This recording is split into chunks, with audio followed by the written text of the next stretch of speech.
നമസ്കാരം. ന്യൂസ് 18 പൊതുവേദിയിലേക്ക് സ്വാഗതം. വെള്ളമിറങ്ങിയാൽ വിഷപ്പാമ്പുകൾ തലപൊക്കും, സൂക്ഷിക്കണം. പ്രളയകാലത്ത് ജാതി, മതം, രാഷ്ട്രീയം, സമ്പന്നൻ, ദരിദ്രൻ തുടങ്ങി വ്യത്യാസങ്ങളെല്ലാം മാറ്റിവെച്ച് ഒരു മനസ്സോടെയാണ് കേരളം നിന്നത്.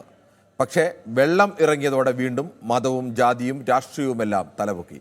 സാധാരണ വീട്ടിൽ വെള്ളം കയറി ഇറങ്ങിയാൽ വിഷപ്പാമ്പുകൾ വീടിനുള്ളിൽ എത്താറുണ്ട്. ഇത് സൂക്ഷിക്കണം എന്ന പേരിൽ പണ്ട് മുതലേ ഉള്ള ഒരു പഴമൊഴിയാണ്.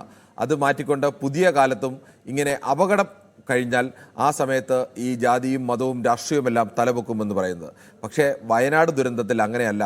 ആ ദുരന്ത സമയത്ത് തന്നെ, അല്ലെങ്കിൽ രക്ഷാപ്രവർത്തനം നടന്നുകൊണ്ടിരിക്കുമ്പോൾ തന്നെ ഇപ്പോൾ രാഷ്ട്രീയ വിവാദങ്ങൾ കൂടി പല സ്ഥലങ്ങളിലായി തുടങ്ങി വെച്ചിരിക്കുകയാണ്. അത് ഏതെങ്കിലും ഒരു പാർട്ടിയുടെയോ അല്ലെങ്കിൽ ഏതെങ്കിലും ഒരു വിഭാഗത്തിൻ്റെയോ മാത്രം ഭാഗത്തു നിന്നല്ല, പല ഭാഗത്തു നിന്നും അത്തരം രാഷ്ട്രീയ മുതലെടുപ്പിനു വേണ്ടിയുള്ള ശ്രമങ്ങൾ നടന്നുകൊണ്ടിരിക്കുന്നു. ഇത് ഒരു ദുരന്തമുഖത്തിന് യോജിച്ചതാണോ? ഈ വിഷയമാണ് ന്യൂസ് 18 പൊതുവേദി ചർച്ച ചെയ്യുന്നത്. പ്രേക്ഷകർക്കും പ്രതികരിക്കാം.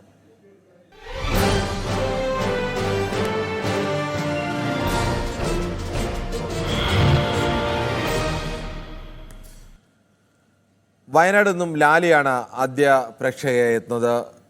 ശ്രീ ലാലി, വയനാടായതുകൊണ്ട് താങ്കൾക്ക് ഈ ദുരന്തത്തിന്റെ വ്യാപ്തിയും ആഴവും ഒക്കെ കുറെ കൂടി ബോധ്യമുണ്ടാവുമെന്ന് പ്രതീക്ഷിക്കുന്നു. ചിലപ്പോൾ നിങ്ങളുടെ വീടിനടുത്താണോ ഇത് ഉണ്ടായത്, അതോ ദൂരെ, കുറെ കൂടി ദൂരെയാണോ? സാറേ, എന്നെ കല്യാണം കഴിച്ച സ്ഥലമാണ്. ആ ഭാഗം എല്ലാം എനിക്കറിയാം. ഇപ്പൊ ഞാൻ താമസിക്കുന്നത് പള്ളിക്കുന്നേല്. പക്ഷെ നേരത്തെ അവിടെ പോയിട്ടുള്ള, ഒരുപാട് തവണ പോയിട്ടുള്ള സ്ഥലങ്ങളാണല്ലേ?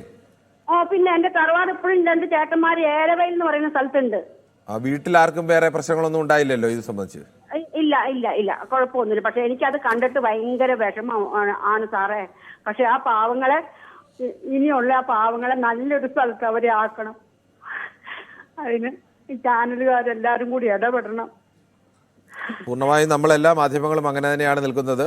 മാധ്യമങ്ങൾ മാത്രമല്ല, കേരളത്തിന്റെ പൊതുസമൂഹവും നിൽക്കുന്നത് അങ്ങനെ തന്നെയാണ്.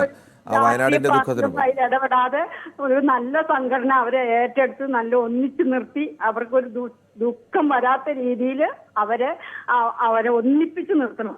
കാരണം അവരെല്ലാരും നഷ്ടപ്പെട്ടവരുണ്ട്. അപ്പൊ അവർക്ക് തമ്മി കാണുമ്പോൾ ഒരു സന്തോഷം വരാൻ വേണ്ടിയിട്ട് അവർക്ക് നല്ലൊരു സ്ഥലം കണ്ടെത്തി കൊടുക്കണം. ആരെയും വേറെ വിടരുത്. ഇതാണ് എന്റെ അഭിപ്രായം. പാർട്ടിക്കാരൊന്നും ഇതിൽ ഇടപെടുകയേ വേണ്ട. ഒരു നല്ലൊരു സംഘടന ഈ പണങ്ങളെല്ലാം സ്വരൂപിച്ച് പിന്നെ അവർക്ക് നല്ലൊരു നല്ല വീടെന്ന് പറഞ്ഞാൽ അത്യാവശ്യം ജീവിക്കേണ്ട ഒരു മാർഗവും കൂടി കാണിച്ചു കൊടുക്കണം. ഇതാണ് എനിക്ക് പറയാൻ. ശരി, വളരെ പ്രധാനമാണ് വയനാട് നിന്ന് ലാലിയുടെ അഭിപ്രായം. അവർക്ക് എത്രയും പെട്ടെന്ന് തന്നെ പുനരധിവാസം സാധ്യമാക്കണമെന്നുള്ളതാണ്. അവരെ ഒരുമിപ്പിച്ച് തന്നെ നിർത്തുകയും വേണം എന്നവർക്ക് ജീവിതമാർഗം കൂടി കണ്ടെത്തി കൊടുക്കേണ്ട ഉത്തരവാദിത്വം നമുക്കുണ്ട് എന്ന് കൂടി അത് ഓർമ്മിപ്പിക്കുന്നു. മറ്റൊരു പ്രേക്ഷകനുണ്ട്, കണ്ണൂരിൽ നിന്നും ഉണ്ണികൃഷ്ണനാണ്.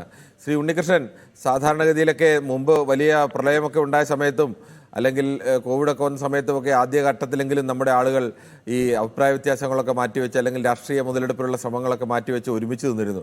പക്ഷേ ഇപ്പോൾ അങ്ങനെ ഒരുമിച്ച് നിൽക്കുമ്പോഴും ചില കോണുകളിൽ നിന്നെങ്കിലും അത്തരം മുതലെടുപ്പിനുള്ള ശ്രമങ്ങൾ അല്ലെങ്കിൽ അത്തരം രാഷ്ട്രീയ ആരോപണ പ്രത്യാരോപണങ്ങളൊക്കെ ഉയരുന്നുണ്ട്. ഇത് യഥാർത്ഥത്തിൽ ഒഴിവാക്കേണ്ടതല്ലേ?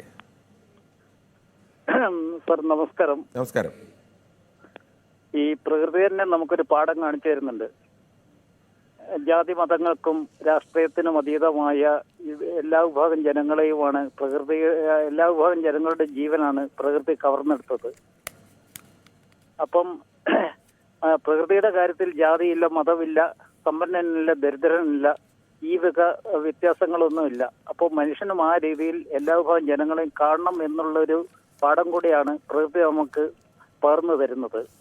അപ്പൊ ഈ ഈ ദുരന്തങ്ങൾക്കിടയിൽ ചില കുത്തിത്തിരിപ്പുകളും കവർച്ചാശ്രമങ്ങളും ഒക്കെ കടന്നുകൂടാനുള്ള വഴികളും തുടർന്ന് ഉണ്ടാകാനുള്ള ഇടയുണ്ട്. അപ്പൊ ഇതൊക്കെ ഒഴിവാക്കാൻ വേണ്ടി എല്ലാ വിഭാഗം ജനങ്ങളെയും വീണ്ടും അവരെ ഒന്നിപ്പിച്ച് വീണ്ടും ബാക്കിയുള്ളവരെ ജീവിച്ചിരിക്കുന്ന ആൾക്കാരെ ഒന്നിപ്പിച്ച് തന്നെ നിർത്താനുള്ള സംവിധാനങ്ങൾ സർക്കാരും സന്നദ്ധ സംഘടനകളും കൂടെ ചെയ്തുകൊണ്ട് അവരുടെ ജീവിതത്തിന് പുതിയ മാനവും ദിശാബോധവും നൽകുവാൻ എല്ലാവരും സന്നദ്ധരാകണമെന്നതാണ് എൻ്റെ അഭിപ്രായം. ശരി, താങ്കളുടെ അഭിപ്രായം വളരെ പ്രസക്തമായ ഒന്നാണ്. റഷീദാണ് കൊയിലാണ്ടിയിൽ നിന്നും. ശ്രീ റഷീദ്, സാധാരണഗതിയിലൊക്കെ വലിയ ദുരന്തങ്ങളൊക്കെ ഉണ്ടാകുമ്പോൾ ഒരുമിച്ച് നിൽക്കുക, എല്ലാ വ്യത്യാസങ്ങളും മാറ്റിവെച്ച് അതിന് ജാതിയോ മതമോ രാഷ്ട്രീയമോ അല്ലെങ്കിൽ സമ്പന്നനോ ദരിദ്രനെന്നോ ഒന്നുമില്ലാതെ എല്ലാ മനുഷ്യരും തുല്യരാണ് എന്നൊക്കെ പറയുന്ന ആ തരത്തിലേക്ക് സഹോദരങ്ങളെപ്പോലെ ഒരുമിച്ച് നിന്ന് നേരിട്ടവരാണ് മലയാളികൾ, കേരളീയർ. ഈ വയനാട് ദുരന്തത്തിലും അത്തരത്തിലേക്കൊക്കെയുള്ള ഒരു ഒരുമ കാണുമ്പോഴും ചില കോണുകളിൽ നിന്നെങ്കിലും ഇപ്പോൾ അങ്ങനെയല്ല, മറിച്ച് രാഷ്ട്രീയ മുതലെടുപ്പിനുള്ള ശ്രമങ്ങൾ പല ഭാഗത്തു നിന്നും ഉയരുന്നും ഉണ്ട്. വിവാദങ്ങളും ആ മട്ടിലൊക്കെ പുറത്തു വരുന്ന രംഗം കൂടി ഉണ്ടാകുന്നു. യഥാർത്ഥത്തിൽ ഇത് നാണക്കേടല്ലേ, ഒഴിവാക്കേണ്ടതല്ലേ? തീർച്ചയായിട്ടും ഒരു വിധത്തിലുള്ള രാഷ്ട്രീയ മുതലെടുപ്പിനുള്ള സമയമല്ല ഇത്. അത്തരം മനുഷ്യരാണ് എന്ന ഒരു ചോദ്യമാണ് ചോദിക്കേണ്ടത്. അത്തരം കള്ള നാണയങ്ങളെ തിരിച്ചറിയുകയും വേണം. നമ്മെ സംബന്ധിച്ചിടത്തോളം നമ്മൾ ഒന്നിച്ചു നിന്ന് നേരിടേണ്ട ഒരു ദുരന്തത്തിന്റെ മുഖത്താണുള്ളത്. ഇവിടെ ഗവൺമെന്റും രാഷ്ട്രീയ പാർട്ടികളും ജീവകാരുണ്യ പ്രവർത്തകരും സന്നദ്ധ പ്രവർത്തകരും കൈകോർക്കേണ്ട സമയമാണ്. ഓരോ കേരളീയനും കൈകോർക്കേണ്ട ഒരു വല്ലാത്ത സാഹചര്യത്തിലൂടെയാണ് വയനാട് നമ്മെ വേദനപ്പെടുത്തുന്നു, നൊമ്പരപ്പെടുത്തുന്നു. ഇത്തരം കരള് പൊട്ടുന്ന, അതായത് ഹൃദയം പൊട്ടുന്ന, വേദന വല്ലാതെ സഹിക്കുന്ന ഈ ഒരു സാഹചര്യത്തിൽ ഇത്തരം കാഴ്ചപ്പാടുകൾ ഉള്ളവരെ ഒറ്റപ്പെടുത്തുകയാണ് വേണ്ടത്. ഒരിക്കലും അവരുടെ നേരെ കണ്ണ് തുറക്കാതിരിക്കുകയാണ് നല്ലത്. അവരെ വിമർശിക്കുന്നതിനേക്കാൾ നല്ലത് നമ്മൾ ചേർന്ന് നിന്നുകൊണ്ട് ചേർത്ത് പിടിച്ചുകൊണ്ടും നമ്മൾ നടത്തുന്ന പ്രവർത്തനം എന്തൊരു മനോഹരമായ കാഴ്ചയാണ് കണ്ടുകൊണ്ടിരിക്കുന്നത്. ഇങ്ങനെ ഒരു ദുരന്തം വന്നപ്പോൾ കേരളം ഒന്നാകെ അതിനുവേണ്ടിയുള്ള എല്ലാ ശ്രമങ്ങളും, അവരെ പുനരധിവസിക്കാനുള്ള എല്ലാ ശ്രമങ്ങളും എല്ലാ ഭാഗത്തു നിന്നും നടന്നുകൊണ്ടിരിക്കുകയാണ്. എല്ലാവരും അതിനുവേണ്ടി തയ്യാറായി നിൽക്കുന്ന ഈ സാഹചര്യത്തിൽ രാഷ്ട്രീയ മുതലെടുപ്പ് നടത്തേണ്ട സമയമാണ്. ഒരിക്കലും അത് ചെയ്യാൻ പാടില്ലാത്തതാണ്. അങ്ങനെയുള്ള ആളുകളെ നമ്മൾ വളരെ താങ്കളുടെ അഭിപ്രായം വളരെ വ്യക്തമാണ്. തിരുവല്ലയിൽ നിന്നും ബിനു കൂടി ചേരുന്നുണ്ട്. ബിനു, താങ്കൾക്ക് ഈ വിഷയത്തിൽ എന്താണ് പറയാനുള്ളത്? സാറേ, ഇത് നല്ലൊരു പ്രവർത്തനമാണ് പൊക്കോണ്ടിരിക്കുന്നത്. പക്ഷെ ഏതായാലും നല്ല പാവം പിടിച്ച ഇവര് ഈ കുടുംബം നല്ലൊരു സൈന്യം നല്ല സപ്പോർട്ടോടെയാണ് കേരളം. നമ്മള് ഒരു പാവം പിടിച്ച ഒരു കുടുംബം ഇതൊക്കെയാണ്. കാരണം അവരെ പിന്നത്തെ സാറേ പിന്നത്തെ ഒരു വഴിയാണ് നമ്മൾ നോക്കേണ്ടത്. കാരണം അത് തന്നെയാണ് ബിനു പറഞ്ഞത്, വളരെ പ്രധാനപ്പെട്ടതാണ്. ഇനി അവർ എങ്ങനെ ജീവിക്കും? അവർക്ക് ജീവിതം ഒരുക്കേണ്ട ഉത്തരവാദിത്തം നമുക്കുണ്ട്. അതെ, അതാണ് സാറേ. അവിടെ ഒരു ക്യാമ്പ് കഴിഞ്ഞത് പിന്നെ അവർക്കൊരു ഇത് വേണ്ടേ സാറേ? ശരി, താങ്കൾ പറഞ്ഞ വളരെ പ്രധാനപ്പെട്ട ഒന്നാണ്. മാവേലിക്കരയിൽ നിന്നും മണി കൂടി ചേരുന്നുണ്ട്. ശ്രീ മണി, താങ്കൾക്ക് എന്താണ് ഈ വിഷയത്തിൽ പറയാനുള്ളത്? ഹലോ, എനിക്കിതിൽ നിന്ന് പറയാനുള്ളത്, നമ്മൾ ഇന്ന് 8 ദിവസം കൊണ്ട് ഈ ദുഃഖം കണ്ട് മനസ്സ് നൊന്ത് നമുക്ക് ഉറക്കവും ഇല്ല ഊണും ഇല്ലാത്ത രീതി അവരോടൊപ്പം തന്നെ സങ്കടം പങ്കിടുന്ന ഒരവസ്ഥയിലാണ്. ഞാനൊരു 42 വർഷത്തിന് മുൻപ് എനിക്ക് ഈ വയനാട്ടിൽ ഒരു വാർഡനായിട്ടൊരു ജോലി കിട്ടിയതാണ്. PSC ടെസ്റ്റ് എഴുതി. പക്ഷെ അന്ന് അവിടെ കാടും മലയൊക്കെ ആയത് കാരണം അവിടെ കെട്ടിടങ്ങളില്ല, താമസങ്ങളില്ല. 2 കിലോമീറ്റർ ഇടവിട്ട് മാത്രം ഏതെങ്കിലും ഓഫീസുകളൊക്കെ ആയിരുന്നു. അപ്പൊ അന്ന് എന്റെ വീട്ടുകാരെന്നെ തടഞ്ഞു പോകണ്ട, അവിടൊക്കെ കാട് പുലിയും സിംഹവും കടുവയും ഒക്കെ ഉള്ളതാണെന്നൊക്കെ പറഞ്ഞ് അങ്ങനെ പേടിച്ച് 18 വയസ്സുള്ള പ്രായത്തിലാണ്. ഇന്ന് അത്രയും പുരോഗതി അവിടെ ഉണ്ടാകണമെങ്കിൽ നമ്മുടെ കേരളത്തിനുണ്ടായ മാറ്റം, അതായത് ജനസംഖ്യ കൂടി വരുന്നതനുസരിച്ച് ജനങ്ങൾക്ക് താമസിക്കാനുള്ള സൗകര്യക്കുറവ്, അങ്ങനെ വരുമ്പോൾ ആൾക്കാർ ഓടിയെത്തുന്ന ഇതുപോലുള്ള പ്രദേശങ്ങൾ കണ്ടെത്തി അവിടെ ആകുമ്പോൾ കൂടുതൽ കാശൊന്നും കൊടുക്കാതെ പിന്നെ കയ്യേറിയും ഒക്കെ ആയിട്ട് ആൾക്കാർ ഒത്തിരി താമസമായി. പക്ഷെ നമ്മുടെ കേരളം എന്ന് പറയുമ്പോൾ കാസർഗോഡ് മുതൽ കന്യാകുമാരി വരെയുള്ള ഒരു 3 വശം നമ്മുടെ കേരളത്തിൽ എന്ന് പറയുമ്പോൾ, അതായത് ഇന്ത്യയുടെ ഭൂപടത്തിൽ നോക്കിയാൽ ഏറ്റവും താഴെ ലെഫ്റ്റ് സൈഡിൽ കാണുന്ന കേരളം, അത് താഴ്ചയുള്ള ഭാഗത്താണ് നമ്മുടെ ഈ കേരളം സ്ഥിതി ചെയ്യുന്നത്. ചുറ്റിനും കടലുകളാണ്. അറബിക്കടല്, പിന്നെ കിഴക്ക് ഭാഗത്ത് ബംഗാൾ കടല്, ഇന്ത്യൻ മഹാസമുദ്രം ഇങ്ങനെ കിടക്കുന്ന. അപ്പൊ താഴ്ചയുള്ള ഭാഗമായതുകൊണ്ട് ഇത് വെള്ളം കയറി വരുന്നു. 1 വർഷം കൊണ്ട് ഈ ഭയങ്കര ചൂടാണ്. ഈ ചൂടിനെ അതിജീവിച്ച ഭൂമിയാണ്. പാറകളെല്ലാം തന്നെ നമ്മൾ കാണുന്നില്ല ഈ മലയ്ക്കകത്ത്. ശരി, താങ്കളുടെ അഭിപ്രായം വ്യക്തമാണ്. നമുക്ക് മറ്റൊരു പ്രേക്ഷകൻ കൂടിയുണ്ട്.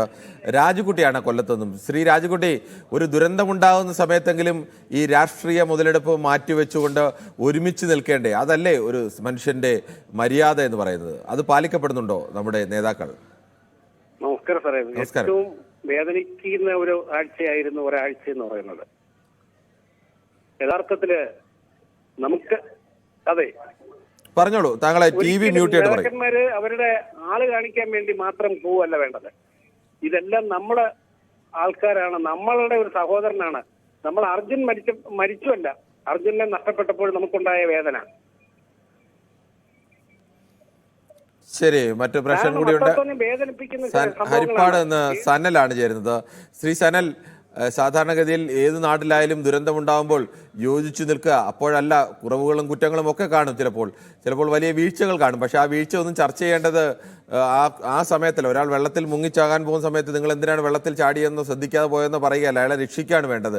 ആ ഒരു സാമാന്യ മര്യാദ ഇല്ലാതെ ചിലരെങ്കിലും ഇപ്പോൾ രാഷ്ട്രീയ മുതലെടുപ്പിന് ശ്രമിക്കുന്നത് ശരിയാണോ?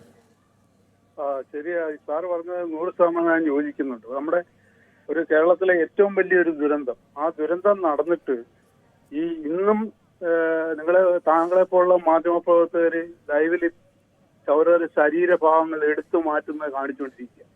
ഈ ഹൃദയം നുറങ്ങുന്ന ഈ വേദന ഉളവാക്കുന്ന സാഹചര്യത്തിലും ആദ്യ സമയം എല്ലാവരും ഒറ്റക്കെട്ടായി അവിടെ കോൺഗ്രസുകാരായാലും കമ്മ്യൂണിസ്റ്റ് പാർട്ടിക്കാരായാലും BJP-ക്കാരായാലും സേവാഭാരതി ആയാലും DYFI ആയാലും നമ്മുടെ SDPI-ക്കാരായാലും എല്ലാവരും ഒരുമിച്ച് രംഗത്ത് വന്നു.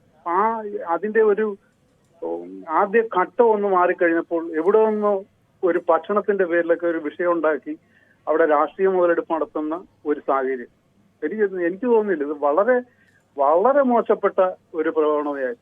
എനിക്ക് തോന്നുന്നു വടക്കേ ഇന്ത്യയെ പോലും ഇത്രയും ഈ രാഷ്ട്രീയ മുതലെടുപ്പിന് ജാതിയും മറ്റും കാണിക്കുമെങ്കിലും നമ്മുടെ കേരളത്തിൽ അത് പിന്നെ നമ്മൾ അതിശയപ്പെട്ടിട്ട് കാര്യമില്ല സാറേ. ഈ കഴിഞ്ഞ കാലഘട്ടങ്ങളിൽ നമ്മുടെ പ്രളയം ഉണ്ടായപ്പം ഇനിയൊരു പ്രളയം വരും, ഇനിയൊരു ദുരന്തം ഉണ്ടാവുമെന്ന് ആശ്വസിച്ച രാഷ്ട്രീയ നേതാക്കളുള്ള നാടാണ് നമ്മുടെ കേരളം. അപ്പൊ പിന്നെ അത് രാഷ്ട്രീയ മുതലെടുപ്പ് നടത്തുന്നതിനകത്ത് എനിക്ക് അതിശയമായിട്ട് തോന്നുന്നില്ല. അപ്പൊ അങ്ങനെയുള്ള കുറെ വിഷ സർപ്പങ്ങൾ നമുക്കുണ്ട്. അവരെ കക്ഷി രാഷ്ട്രീയമേഖല തന്നെ അവഗണിച്ച് തന്നെ മുന്നോട്ട് പോയി നമുക്ക് താങ്കളുടെ അഭിപ്രായം വ്യക്തമാണ്. കണ്ണൂരിൽ നിന്നും ശ്രീ ഗ്രേസി കൂടി ചേരുന്നുണ്ടോ? ശ്രീ ഗ്രേസി, കേൾക്കാമോ? അപ്പൊ താങ്കളുടെ അഭിപ്രായം എന്താണ്, പറഞ്ഞോളൂ. എന്റെ അഭിപ്രായം സാറേ, ഞാനുങ്ങളും ഇവിടെ ദുരിതം അനുഭവിച്ചിട്ടുള്ള സമയത്താണ് ഞങ്ങൾക്ക് അത്യാവശ്യ സഹായങ്ങളൊക്കെ കിട്ടേണ്ട ഒരുപാട് ബുദ്ധിമുട്ട് അനുഭവിച്ചാണ്. അന്നേരവും ഇടയ്ക്ക് ഈ സഹായ സന്നദ്ധങ്ങൾ വരുമ്പം അർഹതപ്പെട്ടവർക്ക് കൊടുക്കുന്നില്ല. ഈ പാർട്ടി ഫണ്ടിലോട്ടും ഇല്ലാതെയൊക്കെ ആയിട്ട് ശരിക്കും അത് കൊടുക്കുന്നത് പാവങ്ങൾക്ക് എല്ലാവരും ചെറിയ പൈസ ഒന്നുമില്ലാത്തവര് ദിവസക്കൂലിക്ക് പണിയെടുക്കുന്നവർ വരെയും പൈസ കൊടുക്കുന്നുണ്ട്. അത് കൃത്യമായിട്ട് അർഹതപ്പെട്ടവർക്ക് കൊടുക്കാനും അല്ലാത്തവരുടെ ഫണ്ടിലോട്ട് പോകാതെയും അത് കൃത്യമായിട്ട് ആ പാവങ്ങൾക്ക് തന്നെ കിട്ടാനുള്ള സന്മനസ്സും അതിനുള്ള ഒരുക്കങ്ങളും തയ്യാറെടുപ്പുകളും ഉണ്ടാകണം. പലയിടത്തും ഒരുപാട് കൈയിട്ട് വാരി എന്തായാലും ആ തരത്തിലുള്ള കുതിരാത്ത സർക്കാർ കാണിക്കുമെന്ന് തന്നെ നമുക്ക് പ്രതീക്ഷിക്കാം. സാധാരണഗതിയിൽ മുഖ്യമന്ത്രിയുടെ ദുരിതാശ്വാസ ഫണ്ടിന്റെ വിനിയോഗം സംബന്ധിച്ച് കൃത്യമായ കണക്കുകൾ കൂടി ഉള്ളതാണ്. അങ്ങനെയാണ് ഈ ദുരന്ത സമയങ്ങളിലൊക്കെ നമ്മൾ അതിജീവന പ്രവർത്തനങ്ങളും അല്ലെങ്കിൽ അതിനുശേഷമുള്ള പുനരധിവാസ പ്രവർത്തനങ്ങളും ഒക്കെ കേരളം നടത്തിയിട്ടുള്ളത്. സുരേഷ് ബാബു ആണ് കോഴിക്കോട് നിന്നും. ശ്രീ സുരേഷ് ബാബു, ഇത്തരമൊരു ദുരന്ത സമയത്ത് അതിൽ നിന്ന് ഇപ്പോഴും നമ്മൾ മുക്തരായിട്ടില്ല. ഇതുപോലെ കാണാതായവരുടെ എല്ലാവരുടെയും മൃതദേഹങ്ങൾ പോലും കണ്ടെത്താൻ നമുക്ക് കഴിഞ്ഞിട്ടില്ല. ഇപ്പോഴും ആളുകൾ ക്യാമ്പിൽ കഴിയുകയാണ്. ഇനി എന്നാണ് അവർക്കൊരു ജീവിതത്തിലേക്ക് മടങ്ങി വരാൻ കഴിയുന്നത് എന്ന് പോലും അറിയാൻ കഴിയാതെ നിൽക്കുന്ന സമയത്ത് ചിലരെങ്കിലും രാഷ്ട്രീയ മുതലെടുപ്പിന് ശ്രമിക്കുന്നത് ശരിയാണോ? എനിക്ക് പറയാനുള്ളത് സാർ, ഈ തിരക്ക് കഴിഞ്ഞാൽ നിങ്ങളെ ചാനലുകാരും മറ്റുള്ളവരും ഒക്കെ നിന്ന് ശ്രദ്ധ മാറിക്കഴിഞ്ഞാൽ ഈ പാവപ്പെട്ട ജനങ്ങള് ഒരു ചെറിയ പേപ്പർ ശരിയാക്കാൻ പോലും ഗവൺമെന്റ് ഓഫീസുകളിൽ കയറി ഇറങ്ങി അവരുടെ കഷ്ടപ്പാട് അത് നമുക്ക് സഹിക്കാൻ പറ്റാത്തതാണ്. അത് ഒരു കാരണവശാലും നമുക്ക് അനുവദിക്കാൻ പാടില്ല. അതിന് നിങ്ങളുടെയൊക്കെ ശ്രദ്ധ 100% അതിന്റെ ശ്രദ്ധ ഉണ്ടാവും. എന്തായാലും ഇത്ര ആളുകളുടെ ഒരുപാട് രേഖകൾ നഷ്ടപ്പെട്ടാണ്. ആ രേഖകളൊക്കെ തിരിച്ചു കൊടുക്കേണ്ട ഉത്തരവാദിത്വം സർക്കാരിനുണ്ട്. ഫോളോ അപ്പ് തീർച്ചയായിട്ടും വേണം. ഇത് കഴിഞ്ഞാൽ ശ്രദ്ധ ഇന്ന് വിട്ടുകഴിഞ്ഞാൽ അവരെ കാര്യം ശ്രദ്ധിക്കാൻ ആരും ഇല്ലാതെയാവും. ഒരു ചെറിയ പേപ്പർ ശരിയാക്കണമെങ്കിൽ 100 വട്ടം നടത്തിക്കുന്ന രീതിയാണ് നമ്മൾ കണ്ടുകൊണ്ടിരിക്കുന്നത്. അത് ഒരു കാരണവശാലും നമ്മൾ ഇവിടെ അനുവദിക്കാൻ പാടില്ല. അതിന് തീർച്ചയായും നിങ്ങളുടെ ശ്രദ്ധ, നിങ്ങളുടെ ഫോളോ അപ്പ് ഇതിൽ വേണമെന്ന് മാത്രമേ എനിക്ക് അഭ്യർത്ഥിക്കാനുള്ളൂ. ശരി, 100%. മറ്റു വാർത്തകളൊക്കെ വരുമ്പോൾ സ്വാഭാവികമായും മാധ്യമങ്ങൾ അതിന് പിറകെ പോകാറുണ്ട്. ഈ വാർത്തയുടെ പ്രാധാന്യമൊക്കെ കുറയുന്ന അവസ്ഥയുമൊക്കെ ഏത് വാർത്തയ്ക്കാലും അങ്ങനെയൊക്കെ ഉണ്ടാവാറുണ്ട്. പക്ഷേ ഇത്തരം ദുരന്തങ്ങളുടെ കാര്യത്തിൽ കേരളത്തിൽ പലപ്പോഴും അങ്ങനെയല്ല. ആളുകൾക്ക് പ്രയാസമുണ്ടായാൽ പിന്നീടും ഫോളോ അപ്പുകൾ മാധ്യമങ്ങളുടെ ഭാഗത്തു നിന്ന് ഉണ്ടാവാറുണ്ട്. അത് ഇവിടെയും ഉണ്ടാകും. അതെന്തായാലും തീർച്ചയായിട്ടും അത്തരത്തിലേക്കുള്ള ഇടപെടലുകൾ നടത്തുന്ന പോസിറ്റീവായ സമീപനം സ്വീകരിക്കുന്നവർ കൂടിയാണ് കേരളത്തിലെ ഭൂരിപക്ഷം മാധ്യമങ്ങളും. എന്തായാലും മനോജ് കൂടി ചേരുന്നുണ്ട് പാലക്കാട് നിന്നും. ശ്രീ മനോജ്, ദുരന്തമുഖത്തെങ്കിലും അഭിപ്രായ വ്യത്യാസങ്ങൾ, അതിന് ഏത് തരത്തിലുള്ള അഭിപ്രായ വ്യത്യാസമായിക്കോട്ടെ, അത് രാഷ്ട്രീയമായാലും മറ്റെന്തായാലും അതെല്ലാം മാറ്റിവെച്ച് ഒരുമിച്ച് നിൽക്കേണ്ട ഒരു സമയത്ത് ഇത്തരം ചിലരെങ്കിലും മുതലെടുപ്പിന് ശ്രമിക്കുന്നത് ശരിയാണോ? തീർച്ചയായും ശരിയായ ഒരു കാര്യമല്ല സാർ. എനിക്ക് പറയാനുള്ളത് എന്താണെന്ന് വെച്ചാൽ ഇത് 7-8 ദിവസമായിട്ട് നമ്മൾ രാത്രിയും പകലും ഇല്ലാതെ കണ്ടുകൊണ്ടിരിക്കുകയാണ്. വളരെ വേദനിപ്പിക്കുന്ന രംഗങ്ങളാണ് ഓരോ നിമിഷവും കാണുന്നത്. പറഞ്ഞോളൂ. അപ്പോ നമ്മൾ ഇനിയിപ്പോ എന്താണ് ചെയ്യുന്നത് വെച്ചാൽ അവിടെ അഹോരാത്രം രാത്രിയും പകലും ഇല്ലാതെ പണിയെടുക്കുന്ന ഒരുപാട് വ്യക്തി നന്ദി രേഖപ്പെടുത്താൻ ഇപ്പൊ വിളിച്ചത്. ഇതിൽ ജാതി ശരി, താങ്കളുടെ സൗണ്ടിൽ ചില കണക്ഷൻ ചില പ്രശ്നങ്ങളുണ്ടെന്ന് തോന്നുന്നു. എന്തായാലും അവിടെ രക്ഷാപ്രവർത്തനത്തിന് ഏർപ്പെടുന്ന എല്ലാവർക്കും താങ്കൾ നന്ദി രേഖപ്പെടുത്തുന്നു എന്ന് പറയുന്നു. ആ ഒരു വലിയ മനസ്സിനെ ഞങ്ങൾ കൂടി അംഗീകരിക്കുന്നു. ഞങ്ങൾ കൂടി ഞങ്ങളുടെ നന്ദി അവരെ അറിയിക്കുകയാണ്. മനോജാണ് കോഴിക്കോട് നിന്നും ചേരുന്നത്. ശ്രീ മനോജ്, താങ്കൾക്ക് എന്താണ് ഈ വിഷയത്തിൽ പറയാനുള്ളത്? മനോജ് അല്ല, ക്ഷമിക്കണം, മുജീബാണ്. ഞാൻ കേട്ടതിലെ മുജീബ് പറഞ്ഞോളൂ. ഇത് പറയാനുള്ളതെന്ന് പറഞ്ഞാൽ ഇതിന്റെ ക്യാപ്ഷൻ തന്നെ രാഷ്ട്രീയപരമായിട്ടുള്ള ഇടപെടൽ എന്നാണല്ലോ. അതെ, പറഞ്ഞോളൂ. അതുമായിട്ട് ബന്ധപ്പെട്ട് എന്ന് പറഞ്ഞാൽ ഇനി ഇതുവരെ നടന്നതല്ല, ഇതുവരെ നടന്ന കാര്യങ്ങളൊക്കെ അവിടെ കൃത്യമായിട്ട് നടന്നു എന്ന് തന്നെയാണ് വിശ്വാസം. കാരണം അവരെ ഇനി അങ്ങോട്ടുള്ള അതിജീവനം അതാണ് പ്രധാനം. താങ്കൾ പറഞ്ഞോളൂ. അപ്പൊ എന്ന് പറഞ്ഞാല് ഇനിയുള്ള അങ്ങോട്ട് അവരുടെ വീടുകള്, അവർക്ക് ഭൂമി, സ്കൂള്, അവളെ മക്കളെ വിദ്യാഭ്യാസം, കാരണം നഷ്ടപ്പെടേണ്ട എല്ലാം നഷ്ടപ്പെട്ട് അതിൽ ബാക്കി പത്രമായ ആളുകളെ പോലെ പുനരധിവാസം, അത് തന്നെയാണ് ഇനി ചർച്ചയാണ്ട്. കാരണം ഈ സമയത്ത് എല്ലാവരും ചർച്ചയും കാര്യങ്ങളും എല്ലാം ആയിട്ട് മുൻപന്തിയിലുണ്ടാവും. പക്ഷെ പിൽക്കാലത്ത് എല്ലാവരും അവരെ വിട്ടുവിട്ട് പോകുന്ന ഇതാണ് പല ദുരന്തങ്ങളിലും നമ്മൾ കാണുന്നത്. പക്ഷെ അതിലുപരി ഇപ്പൊ എന്ന് പറഞ്ഞാല് കേരളം കണ്ട ഏറ്റവും വലിയ ദുരന്തമാണ് ഉണ്ടായത്. അപ്പം തുടർന്ന് ഇനി എന്ന് പറഞ്ഞാല് നല്ല രീതിയിലുള്ള ഒരു പുനരുദ്ധാരണ പ്രവർത്തനം നടക്കണം എന്ന് ഒരാവശ്യമാണ് നമുക്കുള്ളത്. ശരി, കൊല്ലത്തുനിന്നും ശ്രീ ശശിധരൻ കൂടി ചേരുന്നുണ്ടോ? ശ്രീ ശശിധരൻ, ദുരന്തങ്ങൾ ഉണ്ടാകുമ്പോൾ ഒരുമിച്ച് നിന്ന് അതിനെ നേരിടുക, ആ ദുരന്ത ബാധിതരെ കഴിയാവുന്നത്ര സഹായിക്കുക, അവരെ നമ്മളിൽ ഒരാളായി കണക്കാക്കുക, ആ സമയത്ത് മറ്റേതെങ്കിലും മുതലെടുപ്പിന് വേണ്ടി ശ്രമിക്കുന്നത് ശരിയാണോ? അതല്ല, ഞാനിപ്പം വേറൊരു അഭിപ്രായം പറയാനാണ് ഉദ്ദേശിക്കുന്നത്. നമ്മൾ ആദ്യമായിട്ട് ഞാൻ അതിന്റെ ദുഃഖം രേഖപ്പെടുത്തുകയാണ് ഈ ദുരന്തത്തില്. പിന്നെ എനിക്ക് പറയാനുള്ളത്, നമ്മളെ അവിടെ പുനരധിവാസത്തിന് വേണ്ടിയിട്ട് വ്യക്തികളും അതുപോലെ തന്നെ സ്ഥാപനങ്ങളും ഒക്കെ അകമഴിഞ്ഞ് അതിനകത്ത് സഹകരിക്കുന്നുണ്ട്. അവരെ സംഭാവനകൾ കൊടുക്കുന്നുണ്ട്, വീടുകൾ നിർമ്മിച്ച് നൽകുന്നുണ്ട്. അങ്ങനെയെല്ലാം നമ്മൾ ന്യൂസിലും പത്രത്തിലും എല്ലാം വായിച്ചു. പക്ഷെ എന്റെ ഒരു ശ്രദ്ധയിൽപ്പെടാതെ പോയതാണോ എന്നറിയത്തില്ല, ഇവിടുത്തെ നമ്മുടെ കേരളത്തിലെ ഏറ്റവും പ്രമുഖ സ്ഥാപനമായിട്ടുള്ള മുത്തൂറ്റ്, അവര് കൊടുത്തിട്ടുള്ള ലോണുകളൊക്കെ ഈ ദുരന്തത്തിൽ മരിച്ച ആളുകളും അവരുടെ ആശുപത്രിയൊക്കെ എല്ലാം അവരെ ബുദ്ധിമുട്ടിക്കുന്നുവെന്ന് നമ്മൾ ന്യൂസുകൾ അറിഞ്ഞു. അത് മാത്രമല്ല, അവരുടെ ഭാഗത്തു നിന്ന് ഒരു കോൺട്രിബ്യൂഷനും ഈ ദുരന്തത്തിൽ ശ്രീ ശശിധരൻ, ഈ പല സ്ഥാപനങ്ങളും നൽകിയിട്ടുണ്ട്, ചില സ്ഥാപനങ്ങൾ നൽകിയിട്ടില്ല. അങ്ങനെ നമ്മൾ ഏതെങ്കിലും നൽകാത്തതിന്റെ പേരിൽ ഒരു സ്ഥാപനത്തെ അങ്ങനെ ആക്ഷേപിക്കുന്നതോ അല്ലെങ്കിൽ അത് ശരിയല്ല. അവർക്ക് ഏതെങ്കിലും തരത്തിൽ ബുദ്ധിമുട്ടുകൾ ഉണ്ടാകുന്നുണ്ടെങ്കിൽ സ്വാഭാവികമായും സർക്കാർ സംവിധാനത്തിലും എല്ലാം അത്തരത്തിലേക്കുള്ള ഇടപെടലുകൾ പൂർണ്ണമായും ഉണ്ടാകും. കേരളത്തിലെ മാധ്യമങ്ങളൊക്കെ അത് ചൂണ്ടിക്കാണിക്കും. ഈ സമയത്ത് ആരെങ്കിലും അവിടെയെങ്കിലും പോയി ഇനി ആളുകളെ ബുദ്ധിമുട്ടിക്കാൻ, ആളെ വീടുമില്ല എല്ലാം നഷ്ടപ്പെട്ട ആളുകളെ ഏത് തരത്തിൽ ബുദ്ധിമുട്ടിക്കാനാണ്? അങ്ങനെ ലോൺ എടുത്തവർ ഏത് സ്ഥാപനമായാലും അതൊക്കെ ഇനി അങ്ങനെ ഉണ്ടായാൽ അത്തരത്തിലേക്കുള്ള നടപടികൾ കൂടി ഉണ്ടാവും. പണ്ട് പ്രളയം ഉണ്ടായ കാലത്ത് അത്തരം നടപടികളൊക്കെ ഉണ്ടായിട്ടുണ്ട്. അല്ല, ഒരു പ്രമുഖ സ്ഥാപനമാണ്, അവർക്ക് സാമ്പത്തികമായിട്ട് സഹായിക്കാൻ കഴിയുന്ന ആൾക്കാരാണ്. സാമ്പത്തികമായി കഴിയാൻ ആരൊക്കെ സഹായിച്ചു ആരൊക്കെ സഹായിച്ചില്ല എന്നതിന്റെ കണക്കെനിക്കില്ല. അതുകൊണ്ട് അവർ സഹായിച്ചോ ഇല്ലയോ എന്ന് എനിക്കറിയില്ല. ഇത് മാത്രമല്ല, ഒരാൾ സഹായിക്കുന്നോ ഇല്ലയോ എന്നുള്ളത് അവരുടെ മനസ്സിനെ ആശ്രയിച്ചാണ് ഇരിക്കുന്നത്. അല്ലാതെ ഒരാൾ നിർബന്ധപൂർവ്വം സഹായിച്ചേ പറ്റൂ എന്ന് നമുക്ക് ആരോടും പറയാൻ കഴിയില്ലല്ലോ. എന്തായാലും സന്മനസ്സുള്ള ഒരുപാട് ആളുകൾ നമ്മുടെ നാട്ടിലുണ്ട്, അവർ എന്തായാലും സഹായിക്കുന്നുണ്ട്. നമുക്ക് മറ്റൊരു പ്രശ്നത്തിലേക്ക് കൂടി പോകേണ്ടതുണ്ട്. കോതമംഗലത്ത് നിന്നും ശ്രീ നവാസ് ആണ്. ശ്രീ നവാസ്, താങ്കൾക്ക് എന്താണ് ഈ വിഷയത്തിൽ പറയാനുള്ളത്? നമസ്കാരം സാർ. നമസ്കാരം സാർ, എനിക്ക് പറയാനുള്ളത്, ഒന്ന്, രാഷ്ട്രീയ മുതലെടുപ്പിനെ കുറിച്ചാണ് ഇപ്പോഴും ചർച്ച നടത്തുന്നത്. രാഷ്ട്രീയ മുതലെടുപ്പ് എന്ന് പറഞ്ഞു കഴിഞ്ഞാൽ ഇതിൽ മറ്റൊരു കാര്യം പറയാനുണ്ട്. എന്താണെന്ന് വെച്ചാൽ ക്യാൻസർ ബാധിച്ച അവയവത്തെ നമുക്ക് മുറിച്ചു മാറ്റി കളയണം. അത് നമ്മളെല്ലാവരും തയ്യാറാവണം. രണ്ടാമത്തെ കാര്യം, ഞങ്ങളുടെ അഭിപ്രായം ഞങ്ങൾക്ക് പറയാനുള്ളത് നിങ്ങളിലൂടെയാണ്. നിങ്ങൾ വേണം അത് ചോദ്യം ചെയ്യാൻ. എന്തുകൊണ്ട് നിങ്ങൾക്ക് ചോദ്യം ചെയ്തതിന് മാറ്റാൻ കഴിയുന്നില്ല? രാഷ്ട്രീയ മുതലെടുപ്പിനെ ഇത് ശക്തമായിട്ട് നേരിടേണ്ടത് മാധ്യമ പ്രവർത്തകരാണ്. നിങ്ങൾ വേണം അത് നേരിടാൻ. ഞങ്ങൾ വിശ്വസിക്കുന്നത് നിങ്ങളെയാണ്. അപ്പൊ നിങ്ങളത് കൈകാര്യം ചെയ്യാത്തോളം കാലം ഞങ്ങൾക്ക് ഇവിടെ നിന്ന് ഒന്നും ചെയ്യാൻ കഴിയില്ല. ഞങ്ങളത് കൈകാര്യം ചെയ്യുന്നതുകൊണ്ടല്ലേ ശ്രീ നവാസ് അത്തരം വിഷയങ്ങൾ ചർച്ചയ്ക്ക് പോലും, പൊതുജനങ്ങളുമായിട്ടുള്ള ചർച്ചയ്ക്ക് പോലും ഏറ്റെടുക്കാൻ തയ്യാറായത്? അവിടെ ചോദിക്കണം. ആ ചോദ്യം പ്രേക്ഷകരല്ല ചോദിക്കേണ്ടത്. ഞങ്ങൾ നേരിട്ട് സംസാരിക്കാൻ വന്നു കഴിഞ്ഞാൽ നമ്മൾ പ്രേക്ഷകരുടെ അഭിപ്രായം അറിയാൻ വേണ്ടിയാണല്ലോ, ആ അഭിപ്രായം സർക്കാർ കൂടി കേൾക്കാൻ വേണ്ടിയാണല്ലോ ഇത് ചെയ്യുന്നത്. ഞങ്ങൾ നേരിട്ട് ചെന്ന് പറയാൻ നിന്നാൽ ഇതാവില്ല അവസ്ഥ. കാരണം ഞങ്ങൾ അത്രയും ചങ്ക് പൊട്ടി ഇവിടെ നിൽക്കുന്നത് ഓരോ വ്യക്തിയും വയനാട് എന്ന് പറയുന്നത് എന്റെ നാടാണെന്ന് പറയുമ്പോൾ തന്നെ അവിടെ നിൽക്കുന്ന ഓരോ കഷ്ടപ്പാടും ബുദ്ധിമുട്ടും പട്ടിണിയും അതുപോലെ തന്നെ ശ്വാസം കിട്ടാതെ മരണപ്പെട്ടവരുടെ വിഷമങ്ങളെല്ലാം പ്രയാസങ്ങളെല്ലാം നേരിട്ട് കഴിഞ്ഞ കുറച്ച് ദിവസങ്ങളായിട്ട് ലൈവായിട്ട് ഇരുന്നിരിപ്പിൽ കണ്ടിരിക്കുന്ന ആൾക്കാരാണ് ഞങ്ങൾ നിലവിളിക്കുന്നില്ല, ഞങ്ങൾക്ക് അറിയുന്നില്ല, ചങ്കുപൊട്ടി ജീവിക്കുന്നവരാണ് ഇവിടെ.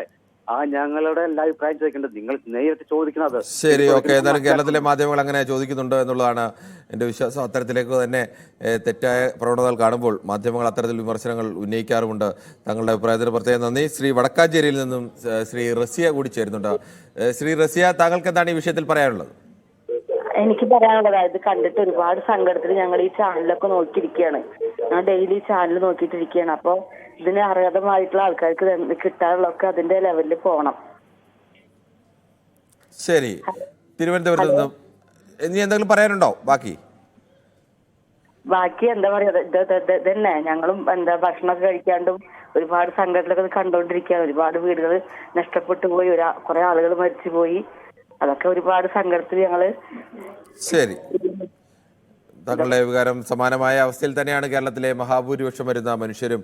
അവരെല്ലാം വയനാടിൻ്റെ ദുഃഖത്തെ സ്വന്തം ദുഃഖം പോലെ ഏറ്റെടുത്ത് തന്നെ നിൽക്കുന്നവരാണ്. അങ്ങനെയുള്ള മനുഷ്യരാണിപ്പോൾ സഹായ ഹസ്തവുമായി മുന്നിൽ നിൽക്കുന്നുണ്ട്. അത് ആർക്കെങ്കിലും നമ്മൾ സഹായിക്കുകയല്ല, യഥാർത്ഥത്തിൽ അത് നമ്മളോട് തന്നെ ചെയ്യുന്ന ഒരു കടമയുടെ ഭാഗമായി തന്നെയാണ് മഹാഭൂരിപക്ഷം പേരും സ്വമേധയാ തന്നെ അത്തരം സംഭാവനകൾക്ക് തയ്യാറാവുന്നത്. ശ്രീ നിസാം കൂടി ചേരുന്നുണ്ട്. നിസാം, ഈ ഒരു ദുരന്തമുണ്ടാകുമ്പോൾ നമ്മൾ അടിയന്തരമായി ചെയ്യേണ്ടത് മറ്റെല്ലാ അഭിപ്രായ വ്യത്യാസങ്ങളും മാറ്റിവെച്ച് എന്തിന് ദുരന്തം എങ്ങനെ ഉണ്ടായി എന്നതുപോലും അല്ല ചർച്ച ചെയ്യേണ്ടത്. ആ ദുരന്തത്തിൽപ്പെട്ടവരെ രക്ഷിക്കുക, പരമാവധി അവർക്ക് വേണ്ടി ചെയ്യാൻ കഴിയുന്നതെല്ലാം ചെയ്യുക. അതിനൊക്കെ ശേഷം പിന്നീട് എങ്ങനെ ഉണ്ടായി, അല്ലെങ്കിൽ രാഷ്ട്രീയ മുതലെടുപ്പൊക്കെ പിന്നീടല്ലേ വേണ്ടത്. ഈ സമയത്ത് അത് ചെയ്യുന്നതിൽ വല്ലാത്തൊരു അനൗചിത്യം, വല്ലാത്തൊരു അന്തസ്സുകേടില്ലേ? അല്ലെ, അതാണ് ഞങ്ങളുടെ അഭിപ്രായം. എന്താ കാര്യം എന്ന് പറയാം, രാഹുൽ മാങ്ങാക്കൂട്ടം എന്ന് പറയുന്ന ഒരാൾ വന്ന് പറഞ്ഞു ബ്രെഡിൽ ഒരു എക്സ്പയർ, ഇത്രയും ആൾക്കാർ വന്ന് ചെയ്യുന്നതിനിടെ ഒരു എക്സ്പയർ ഡേറ്റ് വന്നു പോയാൽ തന്നെയും അത് പൊറുക്കാനുള്ള ഒരു മനസ്സല്ലേ വേണ്ടുള്ളത്. യഥാർത്ഥത്തിൽ ഇത്രയും കഷ്ടപ്പാടുകൾ, ആളുകൾ കണ്ണീരിന്റെ മുകളിൽ നിൽക്കുന്ന സമയത്ത് ഒരു എക്സ്പയറിലോട്ട് ഗവൺമെന്റിനെതിരെയുള്ള ആരോപണം, അതൊക്കെ നമുക്ക് രാഷ്ട്രീയവും ഈ കാര്യവും കഴിഞ്ഞതിന് ശേഷം പോരെ. ഇത്രയ്ക്ക് തറയായ ഒരു രാഷ്ട്രീയ പ്രവർത്തനം അദ്ദേഹം അത്തപ്പതിപ്പിച്ചിരിക്കുകയാണെങ്കിൽ അത്രയും ആവാൻ പാടില്ല. ഒരു രാഷ്ട്രീയ പാർട്ടിയിലായാലും ആവാൻ പാടില്ല. ഇതേ കണക്കുള്ള നെറികെട്ട രീതിയിലുള്ള രാഷ്ട്രീയ പ്രവർത്തനങ്ങൾ അവസാനിപ്പിച്ചിട്ട് ഒരുമയോടുകൂടി ഒരു മനസ്സോടുകൂടി ഇതിനെ വിജയിപ്പിച്ച് എത്തിക്കാൻ എല്ലാ ആൾക്കാരും. ശരി, താങ്കളുടെ അഭിപ്രായം വ്യക്തമാണ്. അടൂരിൽ നിന്നും ശ്രീ വിക്രമൻ കൂടി ചേരുന്നുണ്ട്. ശ്രീ വിക്രമൻ, താങ്കൾക്ക് എന്താണ് പറയാനുള്ളത്? ഈ ദുരന്ത സമയത്തെങ്കിലും നമ്മൾ ഇത്തരം അഭിപ്രായ വ്യത്യാസങ്ങൾ അല്ലെങ്കിൽ ഇത്തരം കുത്തിത്തിരിപ്പുകൾ മാറ്റിവെക്കണ്ടേ? നമസ്കാരം സാർ. നമസ്കാരം. സാറേ, എനിക്ക് ഒന്ന് രണ്ട് കാര്യങ്ങളാണ് പറയുന്നത്. ആദ്യം പറയാനുള്ളത്, നേരത്തെ സുഹൃത്ത് ഫിനാൻസിന്റെ കാര്യം പറഞ്ഞു. അല്ല, നമ്മളിപ്പോൾ ഫിനാൻസ് അല്ല ശ്രീ വിക്രമൻ, നമുക്ക് ഫിനാൻസ് അല്ല ചർച്ച. നമ്മുടെ ചർച്ച ഈ വയനാട്ടിൽ ദുരന്ത മുഖത്ത് നിൽക്കുമ്പോൾ ചിലരെങ്കിലും, ഒരാളുടെ ഭാഗത്തു നിന്നാണ് മാത്രമെന്ന് ഞാൻ പറയുന്നില്ല, പലരുടെ ഭാഗത്തു നിന്നും ചില രാഷ്ട്രീയ മുതലെടുപ്പിനുള്ള ശ്രമങ്ങൾ നടക്കുന്നുണ്ട്. ആ ശ്രമങ്ങൾ ശരിയാണോ ഇല്ലയോ എന്നുള്ളതാണ് നമ്മുടെ വിഷയം. അതിനെക്കുറിച്ച് പറയൂ. അത് ശരിയല്ല. പക്ഷെ ഞാൻ ഒരു കാര്യം കൂടെ പറയാം. കാരണം അർത്ഥപ്പെട്ടണിക്കാർ ഒരുപാട് മൈക്രോ ഫിനാൻസ് എടുത്തിട്ടുണ്ട് അവിടെ തന്നെ, അവിടെ കേരളം മുമ്പാടും. ആ വയനാട്ടിൽ ഉൾപ്പെട്ടിട്ടുള്ള, ആ ദുരന്തത്തിൽ ഉൾപ്പെട്ടിട്ടുള്ള മൈക്രോ ഫിനാൻസ് സർക്കാർ ഏറ്റെടുത്ത് അവരെ അടക്കണം. കഴിഞ്ഞ ദിവസം ഒരു 12 ലക്ഷം രൂപ വീണ്ട കാര്യം ഒരു അച്ഛൻ പറഞ്ഞു കേട്ട്. സത്യം പറഞ്ഞാൽ അതൊക്കെ സർക്കാർ ഈ ദുരന്താശ്വാസ നിധിയിൽ നിന്ന് അവർക്ക് വേണ്ടി ആ പൈസ മുടക്കണം. അവർക്ക് വന്നിട്ടുള്ള കടമെല്ലാം ഒഴിവാക്കണം. രണ്ടാമത്തെ, പിന്നെ ഇവരെ പുനരധിവാസത്തിന് പോകുന്നതിന് മുമ്പ് ഇവരുടെ എല്ലാ രേഖകളും, അതായത് school certificate, ration card, Aadhaar card, ഇതുപോലുള്ള എല്ലാ കാര്യങ്ങളും അവർക്ക് നൽകിയിട്ട് വേണം അവരെ പുനരധിവസിപ്പിക്കാൻ. അതാണ് എനിക്കറിയാൻ പറയുന്നത്. പിന്നെ രാഷ്ട്രീയത്തില് അതവിടെ അവിടെ ഒഴുകി വന്ന കല്ലിനെക്കാറ്റിലും ഭയങ്കര വലിപ്പമുള്ള കല്ലിന്റെ മനസ്സുള്ളവരാണ് ഇതൊക്കെ കുത്തിയിരിപ്പുണ്ടാക്കുന്നത്. ശരി, താങ്കളുടെ അഭിപ്രായം വളരെ വ്യക്തമാണ്. എന്തായാലും താങ്കൾ പറഞ്ഞത് വളരെ പ്രധാനപ്പെട്ട ഒരു വിഷയമാണ്. ഒരുപാട് ഈ ദുരന്തത്തിൽപ്പെട്ടവർക്കൊക്കെ ഒരുപാട് ലോണുകളും കാര്യങ്ങളും ഒക്കെ കാണും. അത്തരം ആളുകൾക്ക് അതൊക്കെ ഒഴിവാക്കി കൊടുക്കാനുള്ള സംവിധാനങ്ങൾ കൂടി ചെയ്യേണ്ടതാണ്. അത് വളരെ പ്രധാനപ്പെട്ടത് തന്നെയാണ്. ഒരു കൃഷി ചെയ്തുകൊണ്ടിരിക്കുകയാണെങ്കിൽ ആ കൃഷിയുടെ വരുമാനം കൊണ്ട് നാളെ എനിക്ക് ആ ലോൺ വീട്ടാം എന്നുള്ള പ്രതീക്ഷയിലാവും പലപ്പോഴും ലോൺ എടുത്തിട്ടുണ്ടാവുക. അല്ലെങ്കിൽ അവർക്ക് ആ നാട്ടിൽ മറ്റ് വരുമാന മാർഗ്ഗങ്ങളൊക്കെ കാണും. അതെല്ലാം അടഞ്ഞുപോയി, എല്ലാം നഷ്ടപ്പെട്ട് നിൽക്കുന്ന മനുഷ്യരാണ്. അവരോട് ഇത്തരം ധനകാര്യ സ്ഥാപനങ്ങൾ കൂടി ആ തരത്തിലേക്ക് ആ മനുഷ്യരെ പ്രത്യേകമായി തന്നെ പരിഗണിക്കേണ്ടതാണ്. അതിൽ യാതൊരു സംശയവുമില്ല. പരിഗണിച്ചില്ലെങ്കിൽ അത്തരത്തിൽ ഇടപെടൽ സർക്കാരിൻ്റെ ഭാഗത്തു നിന്നും ഉണ്ടാവേണ്ടത് കൂടിയാണ്. മറ്റു പ്രേക്ഷകരുണ്ട്. ചാത്തന്നൂരിൽ നിന്നും ശ്രീ രാധാകൃഷ്ണനാണ്. ശ്രീ രാധാകൃഷ്ണൻ, താങ്കൾക്ക് പറയാം. അതായത് നമ്മൾ ഏത് തലത്തിൽ എന്ത് വിഷയം ഉണ്ടായാലും പല ലക്ഷ്യത്തോടു കൂടി കാര്യങ്ങൾ ചെയ്യുന്നവർ കാണും. ചിലർ ആത്മാർത്ഥമായി സഹായിക്കുന്നവർ കാണും, ചിലർ പ്രശസ്തിക്ക് വേണ്ടി ചെയ്യുന്നവർ കാണും, ചിലർ എന്തെങ്കിലും രാഷ്ട്രീയ സംഘടനകൾ ചില സംഘടനാപരമായ മുതലെടുപ്പുകളും കാണും. അതൊക്കെ ഇതിന്റെ ഭാഗമാണ്. സഹായം എത്തുന്നുണ്ടോ എന്നുള്ളത് മാത്രമാണ് നമ്മൾ ഈ സമയത്ത് നോക്കേണ്ടത്. കാരണം നമുക്ക് ഒരു ആപത്തിൽപ്പെട്ട് നിൽക്കുമ്പോൾ അവന്റെ മനസ്സിൽ എന്ത് ഉദ്ദേശമാണെന്ന് നമ്മൾ തൽക്കാലം ചിന്തിക്കേണ്ട. ആത്മാർത്ഥം ഉണ്ടാവട്ടെ, ഇല്ലാതാകട്ടെ, പ്രശസ്തിക്ക് വേണ്ടി ആകട്ടെ, അവൻ എന്താണ് അവിടെ ചെയ്യുന്നത്, അത് മാത്രമാണ് നമ്മളുടെ ഇപ്പോഴത്തെ ചർച്ച. പിന്നെ രാഷ്ട്രീയമായിട്ട് ഇവിടുത്തെ രാഷ്ട്രീയ പാർട്ടികൾ പരസ്പരം ചെളിവാരി അവഹേളിക്കപ്പെട്ടുകൊണ്ടിരിക്കുകയാണ്. അവർക്ക് ആ ബോധം ഇവിടെ നമുക്കറിയാലോ, സോഷ്യൽ മീഡിയയിൽ നോക്കൂ എന്തുമാത്രം മോട്ടിവേഷനാണ് നടക്കുന്നത്. രാഹുൽ മാങ്കൂട്ടത്തിനായാലും ഏത് പാർട്ടിയിലായാലും ആൾക്കാർക്കും അവർക്ക് മനസ്സിലാക്കിക്കൂടെ. നമ്മൾ ചെറുപ്പക്കാരൊക്കെ പുതിയ തലമുറ എന്തായിട്ടാണ് മാനസികമായിട്ട് മോട്ടിവേറ്റ് ആയിക്കൊണ്ടിരിക്കുന്നത്. പക്ഷെ എന്താ ഈ രാഷ്ട്രീയക്കാർ ഇത് പഠിക്കാത്തത്? ഈ സമയം എന്ന് പറയുന്നത് ചെളിവാരി എറിയാനുള്ള സമയമാണോ? അഭിപ്രായം വളരെ വ്യക്തമാണ്. ശ്രീഹരി കൂടി ചേരുന്നുണ്ട് ആലപ്പുഴയിൽ നിന്നും. ശ്രീഹരി, ഈ സമയത്താണോ ഇങ്ങനെയൊക്കെ ചില രാഷ്ട്രീയ മുതലെടുപ്പ് നടത്താനുള്ള ശ്രമങ്ങൾ നടത്തേണ്ടത്? നമസ്തേ സർ. നമ്മുടെ വയനാട്ടില് ഈ മരിച്ച എല്ലാവരുടെയും ആത്മാക്കൾക്ക് വേണ്ടി ഞാൻ പ്രാർത്ഥിക്കുന്നു. ഇപ്പോ സത്യം പറഞ്ഞാൽ എല്ലാവരും ഒരുമിച്ച് നിന്ന് നമ്മൾ പ്രയത്നിച്ച് എല്ലാവരെയും റീഹാബിലിറ്റേറ്റ് ചെയ്യേണ്ട സമയത്ത് സത്യം പറഞ്ഞാൽ രാഷ്ട്രീയ മുതലെടുപ്പുകൾ വളരെ മോശമാണെന്ന് തന്നെ നമ്മൾ പറയേണ്ടിയിരിക്കുന്നു. കേരളം കേന്ദ്രത്തോടും കേന്ദ്രം തിരിച്ചും കേരളത്തിൽ തമ്മിലും എല്ലാവരും അങ്ങോട്ടും ഇങ്ങോട്ടും പഴിചാരുന്ന ഈ അവസ്ഥ നമ്മൾ കണ്ടു നിൽക്കേണ്ടി വരുന്ന ഒരു നിസ്സഹായാവസ്ഥയിലാണ് നമ്മളിപ്പോൾ ഉള്ളത്. ഇപ്പോ അതിനൊരു മാറ്റം വരണമെന്ന് ഞാൻ ആഗ്രഹിക്കുന്നു. അതോടൊപ്പം തന്നെ നമ്മളിപ്പോ എല്ലാവരും ഒരേപോലെ ചിന്തിക്കേണ്ട ഒരു കാര്യമാണ് നമ്മുടെ മുല്ലപ്പെരിയാറിന്റെ വിഷയം. അതിലും എല്ലാവരും മാധ്യമമടക്കം എല്ലാവരും ഇടപെട്ട് അതിലൊരു തീരുമാനം ഉണ്ടാവണമെന്ന് ഞാൻ ആഗ്രഹിക്കുന്നു. ശരി, താങ്കളുടെ അഭിപ്രായം വ്യക്തമാണ്. TPC കുട്ടിയാണ് തൃശ്ശൂരിൽ നിന്നും ചേരുന്നത്. ശ്രീ TPC കുട്ടി, താങ്കൾ ഇപ്പോഴത്തെ വാർത്തകൾ, നമ്മുടെ രക്ഷാപ്രവർത്തനം ഒരു ഭാഗത്ത് നടക്കുന്നു, ജീവൻ പോലും പണയം വെച്ചാണ് സൈനികരായാലും നമ്മുടെ മറ്റ് പോലീസ് ഉദ്യോഗസ്ഥരായാലും ഫയർഫോഴ്സ് ഉദ്യോഗസ്ഥരായാലും സന്നദ്ധ പ്രവർത്തകരായാലും എല്ലാം ചെയ്തുകൊണ്ടിരിക്കുന്നത്. അതിനിടയിലാണ് ചില രാഷ്ട്രീയ മുതലെടുപ്പിനുള്ള ശ്രമങ്ങൾ നടത്തുന്നത്. ഇതേക്കുറിച്ച് എന്താണ് അഭിപ്രായം? താങ്കളെ TV മ്യൂട്ട് ചെയ്ത ശേഷം സംസാരിക്കാം. താങ്കളെ TV ഒന്ന് മ്യൂട്ട് ചെയ്യുമോ? ശ്രീ TPC കുട്ടി, താങ്കൾ കേൾക്കാമോ? ശ്രീ TPC കുട്ടി, താങ്കൾക്ക് കേൾക്കാം എന്ന് കരുതുന്നു. അദ്ദേഹത്തിൻ്റെ ടെലിഫോൺ ബന്ധത്തിൽ ചില തടസ്സങ്ങളുണ്ടെന്ന് തോന്നുന്നു. പ്രേക്ഷകരോട് സ്ഥിരമായി വിളിക്കുന്ന പ്രേക്ഷകർക്കറിയാം. എന്നാലും മറ്റ് പ്രേക്ഷകരോട് പൊതുവായൊരു അഭ്യർത്ഥനയാണ്. ന്യൂസ് 18 പൊതുവേദിയിലേക്ക് നിങ്ങൾ സംസാരിക്കുമ്പോൾ TV മ്യൂട്ട് ചെയ്ത ശേഷം ഫോണിൽ മാത്രം ശ്രദ്ധ കേന്ദ്രീകരിച്ച് സംസാരിക്കുക. TV-യിൽ വരുന്നതും ഇവിടെ നിന്നുള്ള സംസാരം അവിടെ കേൾക്കുന്നതും ഫോണിൽ കേൾക്കുന്നതും തമ്മിൽ ഏതാനും ചെറിയ സെക്കൻഡുകളുടെ വ്യത്യാസമുണ്ട്.